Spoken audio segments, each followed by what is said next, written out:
अपने renal system पढ़ना है, मतलब फिजियोलॉजी ऑफ रीनल सिस्टम। ठीक है, अब अपन इसमें दो चीज़ पहले डिस्कस कर लेते हैं, जैसे फंक्शन और अपना क्या बोलते हैं सिग्निफिकेंस। सिग्निफिकेंस, ठीक है। अगर सिग्निफिकेंस देखेंगे तो भाई ये अपने बॉडी को बैलेंस देता है, अपने बॉडी फ्लूइड्स को बैलेंस प्रोवाइड करता है। ठीक है, मेन सिग्निफिकेंस इसका ये है। बाकी फंक्शन वाइज देखेंगे तो पहला फंक्शन इसका आता है मेटाबॉलिज्म। अभी क्या क्या मेटाबोलाइज कराता है, बेसिकली मेटाबोलाइज नहीं कराता है, बट ये अपने लीवर के साथ एसोसिएटेड रहता है, इसके लिए इसको बोल देते हैं कि हाँ भाई मेटाबॉलिज्म में हेल्प करता है। ठीक है, अभी क्या क्या ये एक्सक्रीट ही करता है, जैसे यूरिया हो गया अपना, क्रिएटिनाइन हो गया, नाइन वाला क्रिएटिन को क्रिएटिनाइन वाला ये हो गया। फिर इसके बाद यूरोब्लिन जो अपना बिलीरुबिन को टूट के बनता है, जो अपने यूरिन को येलो कलर देता है। ठीक है, फिर अब इसके बाद ये दो देख लेंगे अपन, मेटाबॉलिज्म हो गया। अब दूसरा आता है अपना ऑस्मो रेगुलेशन। ऑस्मो रेगुलेशन में अपना वाटर और आयन बैलेंस चलता है। ठीक है, अभी ये अगर देखे जाएंगे मेटा ये वाले ये पार्ट अपना मोस्टली कैरी होता है पीसीटी में, समझे, पीसीटी में। और इसके ऊपर होता है जीएफ मतलब ग्लोमेरुलस में, जैसे जीएफआर वाला जो कंसेप्ट है उसमें। ठीक है, अब ऑस्मो रेगुलेशन में अपने आयंस और लिक्विड क्या बोलते हैं वाटर के बीच में रिलेशनशिप चलता है। अब इसके बाद अपना किडनी किस में हेल्प करता है, अपने आर्टेरियल प्रेशर को मेंटेन करने में। आर्टेरियल प्रेशर जो दो टाइप के होते हैं जो अपन सीवीएस में पढ़े हुए, लॉन्ग टर्म और शॉर्ट टर्म। लॉन्ग टर्म होते हैं हार्मोन की वजह से, और नहीं लॉन्ग टर्म रेगुलरली चलते हैं, और शॉर्ट टर्म होता है अपने वो रेनिन साइकिल एंजियोटेंसिन वगैरह से, जैसे अपना वैसो डायलेशन चाहिए वैसो कॉन्स्ट्रिक्शन चाहिए, उसके ऊपर ये शॉर्ट टर्म बेस्ड होता है। ठीक है, अब ये आर्टेरियल हो गया। अब फिर अपना ये थर्ड आता है एसिड बेस बैलेंस। ठीक है, ये कैरी आउट होता है अपना कलेक्टिंग डक्ट में। ठीक है, एसिड वाला होता है अपना क्या बोलते हैं एसिड एसिड वाले सेल्स होते हैं अलग, और बेस वाले सेल्स होते हैं अलग। बेसिकली ये जो डिसेबल है जो मतलब बैलेंस बिगाड़ता है, ये उसको बैलेंस करता है, या ये जो बिगाड़ता है ये इसको बैलेंस करता है। दोनों अपने ब्लड को ये क्या बोलते हैं 7.35 pH पे मेंटेन करने के लिए वो रहते रिस्पॉन्सिबल होते हैं। ठीक है, इसके बाद एंडोक्राइन फंक्शन में भी अगर पकड़ ले तू तो ईपीओ अपना बनाता है इरेथ्रोपोइटीन। ठीक है, इरेथ्रोपोइटीन कब बनता है, हाइपोक्सिया में, जब अपने क्या बोलते हैं बॉडी में ऑक्सीजन की कमी होती है, हीमोग्लोबिन कम होता है, और क्या बोलते हैं बॉडी में ऑक्सीजन बेसिकली कम पड़ता है। ठीक है, अब इसके बाद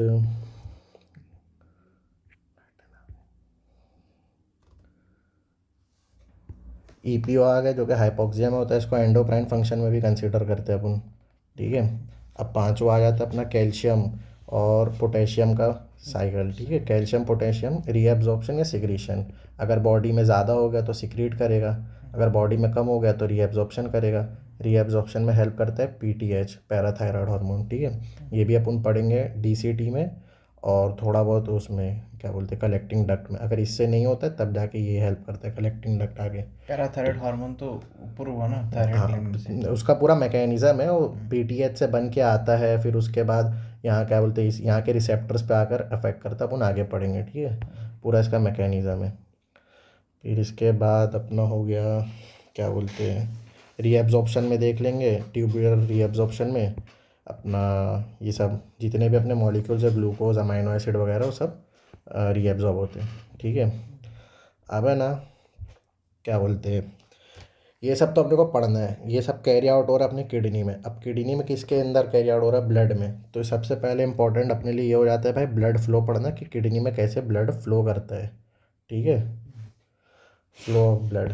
ठीक है, अब फ्लो ऑफ ब्लड के लिए अगर अपन मोटा मोटा देखेंगे तो ये अपनी किडनी हो गई, ये अपनी आर्टरी हो गई, ये अपनी वेन हो गई, और ये अपना रीनल पेल्विस हो गया। ठीक है, रीनल पेल्विस के बाद ये जो अपना रीनल पेल्विस है ये ऐसे निकलता है। ठीक है, इसमें अपन इसको रीनल पिरामिड बोलते हैं। ठीक है, रीनल पिरामिड में जो आगे वाले पार्ट है ये सबको रीनल कॉलम्स बोलते हैं। ठीक है, तो बेसिक है ये सब रीनल में। फिर इसके बाद क्या बोलते हैं मेजर कैलिक्स आता है और माइनर कैलिक्स आते हैं यहाँ पर। ठीक है, फिर ये पूरे पार्ट को इतने को अपन रीनल पेल्विस बोलते हैं। ठीक है, ये अपने लिए इतना इंपॉर्टेंट नहीं है, अपने लिए ये इंपॉर्टेंट कहाँ होता है, यूरिन सिक्रीशन में, ठीक है। अपने लिए इंपॉर्टेंट है ये मेडुलरी रीजन और कॉर्टिकल रीजन, ठीक है। ये मेडुलरी रीजन हो गया और ये ऊपर का कॉर्टिकल रीजन हो गया, ठीक है। अगर सीधा सीधा देखा जाएंगे तो ब्लड फ्लो होता है, समझ ले रीनल आर्टरी से आया, फिर ये दो पार्ट में घुमा, ये दोनों का नाम अलग अलग है। फिर इसके बाद जब दो पार्ट में घूम जाता है उसके बाद फिर ये जो ये क्या बोलते हैं, दो मेड्यूला के बीच में रन करती है आर्टरी, इसका नाम अलग है। और फिर ये यहाँ का टर्मिनेट हो जाती है, इसका नाम अलग है। फिर इसके बाद ये क्या बोलते हैं अपना बारीक बारीक ब्रांचेज में बढ़ती है, इसका नाम अलग है। फिर आखिरी में जाकर पेरिट्यूबुलरी कैपिलरी नेटवर्क बनाती है, ठीक है। अब अपन ये ब्लड सप्लाई याद नहीं तुझे कि नहीं है? हाँ ब्लड सप्लाई तुझे याद है कि वही नहीं? बता रहा हूँ ना, उसी के बाद मैंने आइडिया दिया ना, ये ऐसा आइडिया होता है, ठीक है। कि ऐसे ब्लड फ्लो करता है बेसिकली, यहाँ से जाता है, यहाँ से इधर पूरा कॉर्टिकल रीजन में फ्लो होता दोबारा से है, फिर कनेक्ट वापस होके से रीनल रिटर्न वेन आता है में जाके रीनल वेन में, यहाँ से आकर निकल जाता है, ठीक है। अब तो सबसे पहले अपना ब्लड आया रीनल आर्टरी में, ठीक है। ये रीनल आर्टरी में ब्लड आया, फिर वो डिवाइड होता है दो ब्रांचेज में, जिसको अपन बोलते हैं सेगमेंटेड आर्टरी, ठीक है। फिर उसके बाद सेगमेंटेड आर्टरी जाती है इंटरलोब्यूलर आर्टरी में, जो मेडुला के बीच में रन करते हैं, अपन उसको बोलते हैं इंटरलोब्यूलर आर्टरी। फिर उसके बाद ये डिसकेट हो जाती है, मतलब कट जाती है। तो जो भी चीज़ अपने बॉडी में कट कट प्रेजेंट करती है ना कि भाई वो मतलब क्लियरली डिवाइड हो गई है, उसको अपन आर कट से वो करते हैं, तो अपनी हो गई आर कट आर्टरी, ठीक है। फिर ये अपना कट गया, अब कटने के बाद ये बारीक बारीक ब्रांचेस में डिवाइड हो गए, जिसको अपन बोलते हैं कॉर्टिकल रेडियल आर्टरी, ठीक है। कॉर्टेक्स में चले गए ना, मेड्यूला से रन करते हुए इंटरलोब्यूलर से ये कॉर्टेक्स में चली गई, कॉर्टेक्स में गई तो अपन बोल दिए इसको कॉर्टिकल रेडियल आर्टरी, ठीक है। अब उसके बाद एकदम एंड में फिर यहाँ पर नेटवर्क बनाती है, जो कि अपन जिसको पेरिट्यूबुलर नेटवर्क बोलते हैं। और उसके बाद ये रिटर्न वेन्यूल में सेम जाते हैं, जैसे समझ ले कि अभी ये पेरिट्यूबुलर नेटवर्क जाएगा सबसे पहले कॉर्टिकल रेडियल वेन में, फिर उसके के बाद आर्कट वेन में, फिर उसके बाद इंटरलोब्यूलर वेन में, फिर उसके बाद जाता है रीनल वेन में। अपने वेनिएशन वाले सिस्टम में सेगमेंटेड आर्टरी नहीं रहता है, और इसी पे एमसीक्यू आ चुका है 2 बार। सेगमेंटेड आर्टरी बोले तो? सेगमेंटेड वेन नहीं होती। अच्छा, वेन नहीं होती, हाँ आर्टरी होती आर्टरी होती है, सिर्फ आर्टरी प्रेजेंट होती है, वेन नहीं होती, ये एक है। अच्छा ये तो 2 बार क्वेश्चन आया होगा कि भाई कौन सी वेन नहीं होती, और देता है ऑप्शन में सेगमेंटेड वेन, समझे। फिर इसके बाद अपना क्या बोलते हैं रीनल ब्लड फ्लो हो गया, ठीक है। अब अपन है ना इसको देखते हैं नेफ्रॉन के पर्सपेक्टिव से, ठीक है। ये अपना हो गया समझ ले कॉर्टिकल रीजन, मेड्यूलरी रीजन, ठीक है। कॉर्टिकल रीजन हो गया, मेड्यूलरी रीजन हो गया। ये जो देखिए जो काटता है ना, यहाँ पर अपनी हो जाती है आर्केट वेन और आर्केट आर्टरी, ठीक है। ये अपना कॉर्टिकल रीजन हो गया, जहाँ पर अपने को पेरिट्यूबुलर नेटवर्क्स मिलेंगे, ठीक है। ये आर्टरी वाला साइड हो गया, ये वेन वाला साइड हो गया, ठीक है। अब यहाँ पर है ना ऐसे ग्लोमेरुल्स मिलेंगे, ठीक है। ये जो पेरिट्यूबुलर ये है ना, ये ग्लोमेरुल्स से निकलती है। जैसे अगर अपन अपने जैसे पेरिट्यूबुलर नेटवर्क की बात करेंगे किससे बनता है, तो इफरेंट आर्ट्रियोल और क्या बोलते हैं अपना को क्या नाम है इसका, कॉर्टिकल रेडियल वेन, ये दो से इससे निकलती है, इसमें जाकर वो ड्रेन होती है, ठीक है। अब ये ग्लोमेरुलस वाला पार्ट हो गया। यहाँ पर आर्केट वेन आर्केट आर्टरी देख लिए। अब है ना ये जो आर्केट वेन आर्केट आर्टरी है, ये अपना मेडुलरी रीजन में भी सप्लाई करती है, और यहाँ क्या बोलते हैं अपना कॉर्टिकल रीजन में भी सप्लाई करती है, सेम इसकी तरह। यहाँ पर इंटरलोब्यूलर वेन होती है, तो ये अपना ये सेगमेंट यहाँ भी सप्लाई करता है और यहाँ भी सप्लाई करता है, ऊपर मेड्यूलरी रीजन में और कॉर्टिकल रीजन में, ठीक है। ऐसे ही पूरा ब्लड फ्लो होता है अपने न्यूरॉन नेफ्रॉन में, ठीक है। नेफ्रॉन बेसिकली यही होगा अपना क्या बोलते हैं Bowman's capsule, PCT, loop of Henle, DCT यहाँ पर हो गया, और आगे कलेक्टिंग डक्ट हो गया। कलेक्टिंग डक्ट की एक चीज़ और बताता हूँ खासियत, जैसे अपना ये एक नेफ्रॉन हो गया, ये 2 नेफ्रॉन हो गया, तो 2 नेफ्रॉन के बीच में एक ही कलेक्टिंग डक्ट होगा, समझा।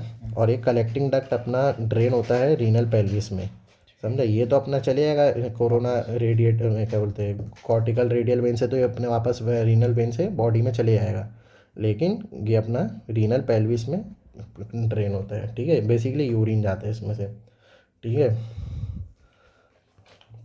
अब यहाँ तक हो गया अपना ब्लड फ्लो ऑलमोस्ट हो गया, ठीक है। 2 पॉइंट है इसमें, सेगमेंटेड वेन वाला और अपना क्या बोलते हैं ड्रेनिंग सिस्टम वाला, ठीक है। जिसको अपन यहाँ पर बोलते हैं पेपिला में ड्रेन होता है, पेपिला ऑफ अपना क्या बोलते हैं किडनी। ठीक है। नेफ्रॉन में दो डिफरेंस बताता हूँ। एक होता है अपना कॉर्टिकल नेफ्रॉन और दूसरा होता है जक्स्टा मेडुलरी नेफ्रॉन। ठीक है। कॉर्टिकल नेफ्रॉन नाम से ही है कि भाई कॉर्टेक्स में प्रेजेंट होगा, जक्स्टा मेडुलरी मेडुलरी रीजन में प्रेजेंट होगा। ठीक है।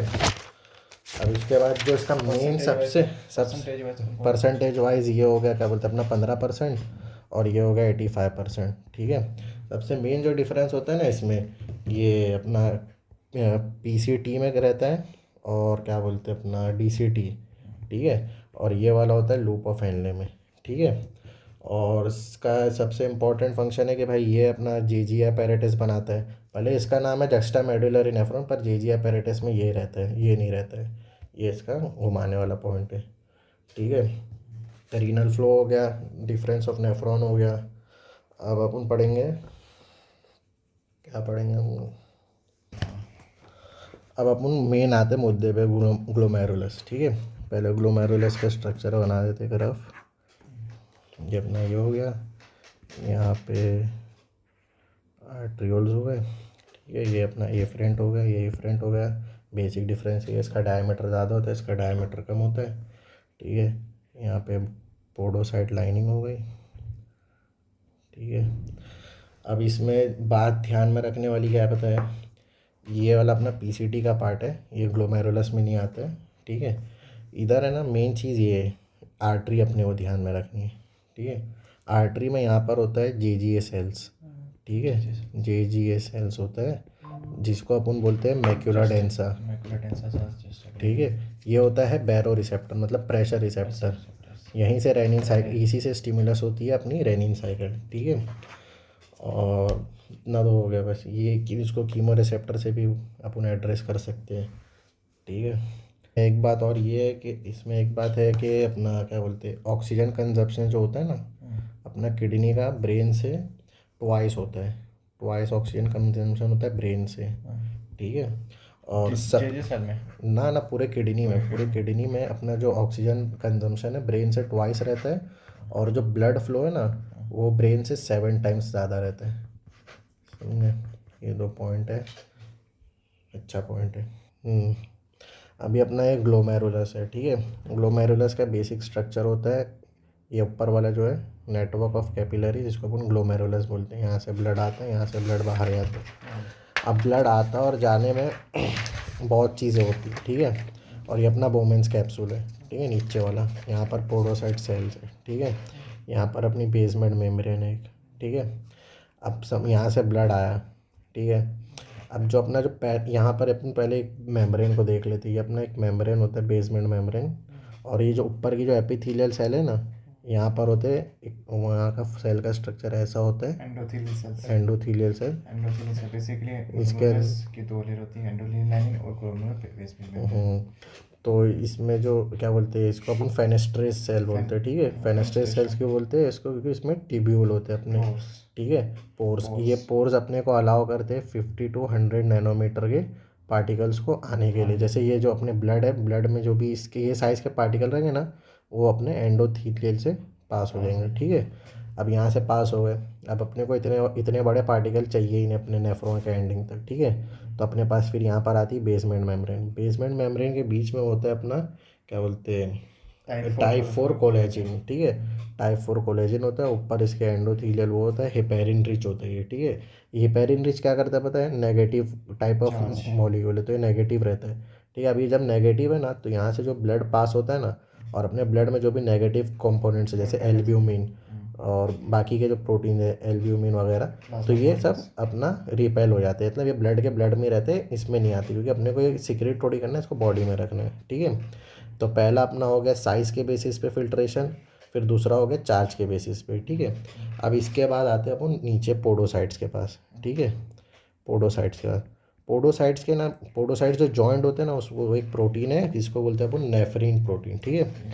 नेफ्रीन प्रोटीन, नेफ्रीन प्रोटीन भी फिल्ट्रेशन में ही काम करते हैं। ठीक है। हेल्प करते हैं। और उससे पहले जो ऊपर होता है एक होता है स्लिट, जैसे जगह होती है, गैप गैप होती है, वो गैप को अपन क्या बोलते हैं फिल्ट्रेशन स्लिट। ठीक है। फिल्ट्रेशन स्लिट अलाउ करता है अपना क्या बोलते हैं 25 to 30 नैनोमीटर वाले पार्टिकल्स को, ठीक है।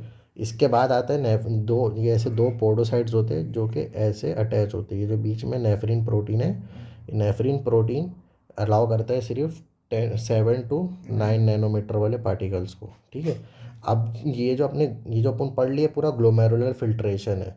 यूरिन फॉर्मेशन का फर्स्ट स्टेप है फिल्ट्रेशन, ये यहाँ हो गया अपना। तो फिल्ट्रेशन में अपन क्या क्या देख लिए, पहली चीज़ देख ली अपन ने साइज़ के बेसिस पे, जो कि फेनेस्ट्रे सेल करा है कितना 50 to 100 नैनोमीटर वाले, ठीक है। दूसरा अपन देख लिए चार्ज के बेसिस पे, जो कि हिपैरिन ने करा है बेसमेंट मेम्ब्रेन में, ठीक है।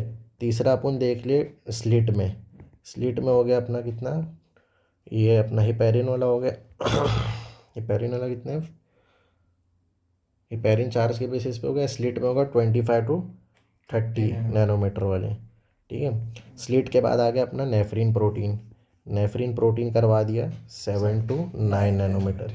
अब जो अपना पास बचा है ना वो 7 to 9 नैनोमीटर पार्टिकल्स वाले फ्लूइड बचा है अपने पास, ठीक है।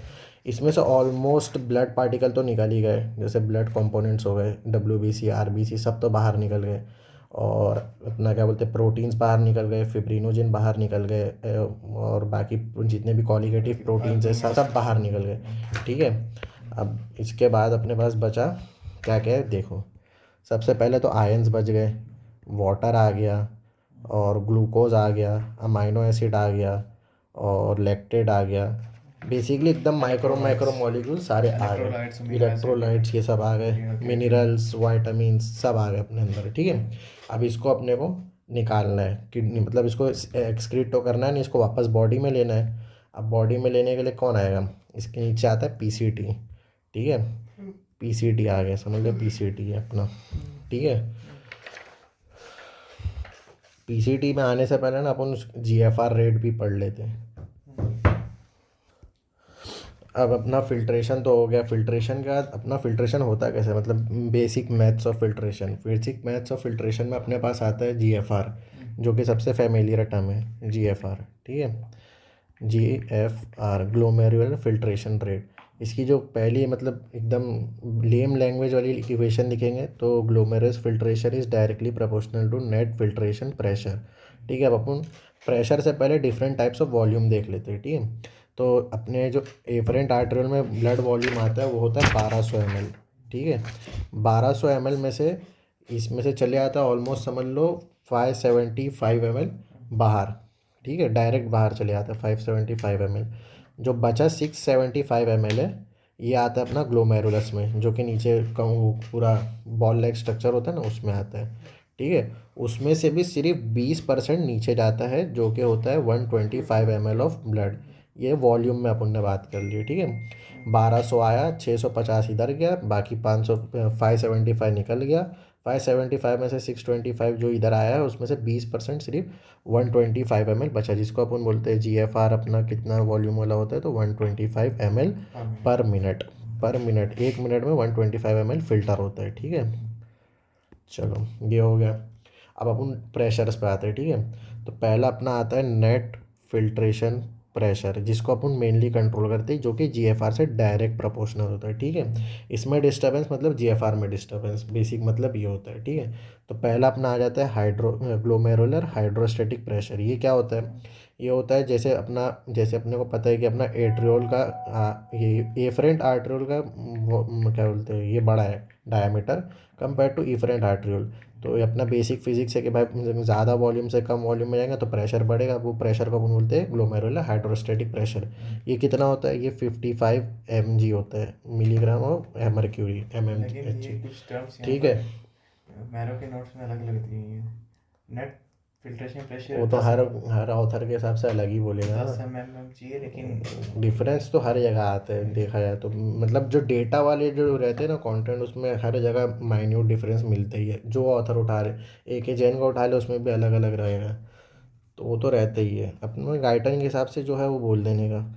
55 ml ये हो गया। अब इसके बाद अपने पास आता है कोलॉइडल ऑस्मोटिक प्रेशर, ठीक है, जो कि होता है अपना कितना, कोलॉइडल ऑस्मोटिक प्रेशर ये होता है due to protein present in ये ब्लड। ब्लड, ठीक है। ये वाला जो प्रेशर है ना, हाइड्रोस्टैटिक प्रेशर, ये अपना ब्लड के जो भी कंपोनेंट्स है उसको बोमेंस कैप्सूल में फेंकता है। ये वाला जो प्रेशर है ये ऊपर लेता है, मतलब जो ब्लड के कंपोनेंट्स है उसको ब्लड में रखता है।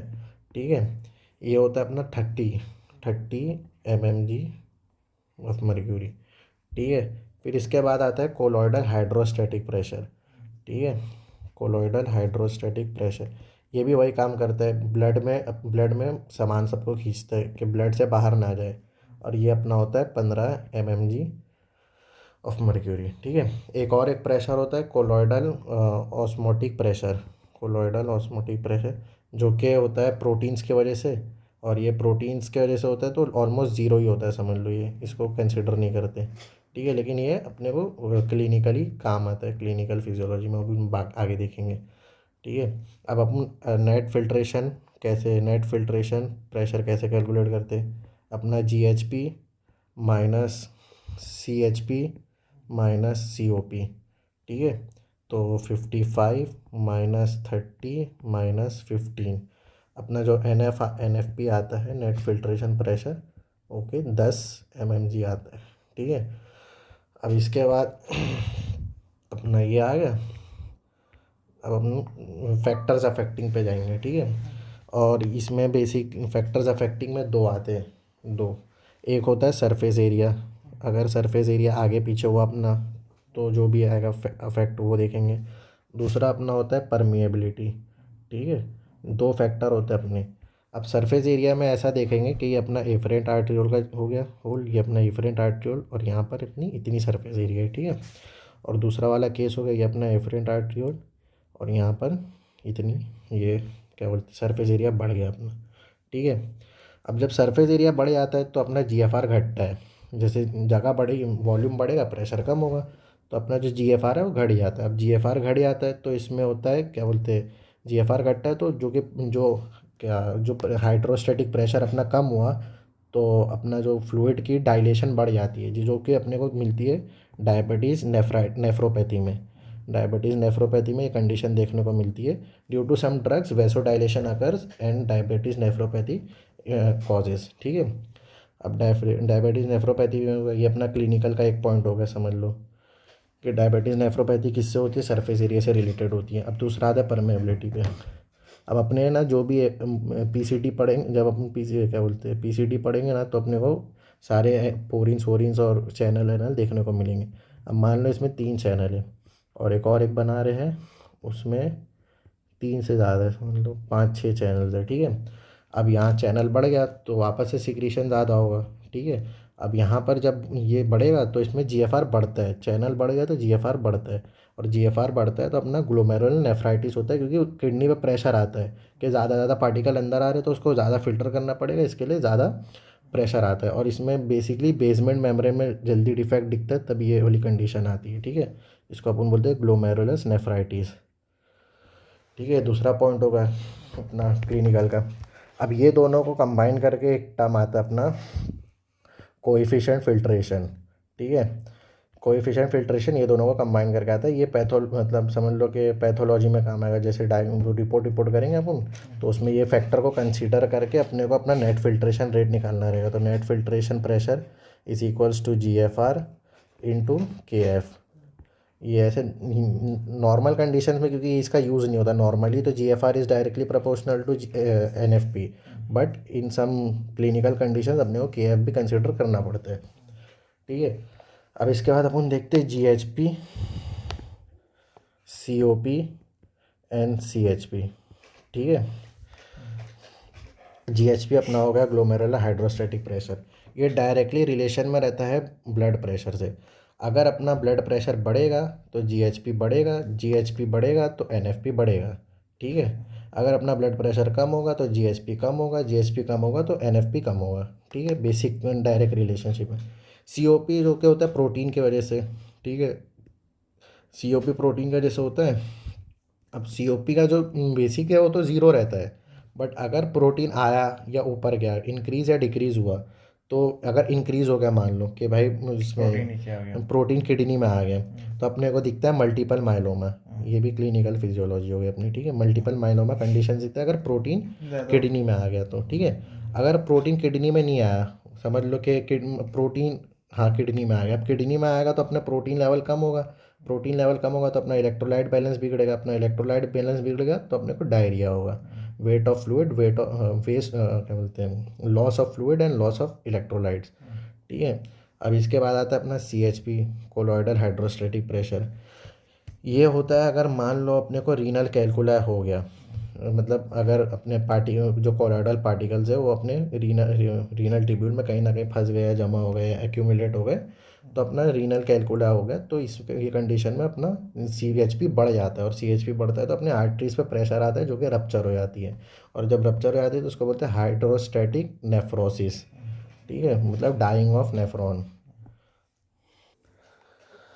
अब समरी पे आते हैं कि अब तक पढ़े क्या क्या अपन, समरी। ठीक है। तो पहली चीज़ अपन ने ब्लड फ्लो पढ़े, ब्लड फ्लो याद रखना है हर चीज़ का, जिसमें अपने सेगमेंट वाला पॉइंट देखे थे वो इम्पोर्टेंट है, बाकी तो नॉर्मल है कि वो तो याद रखनी है। ठीक है।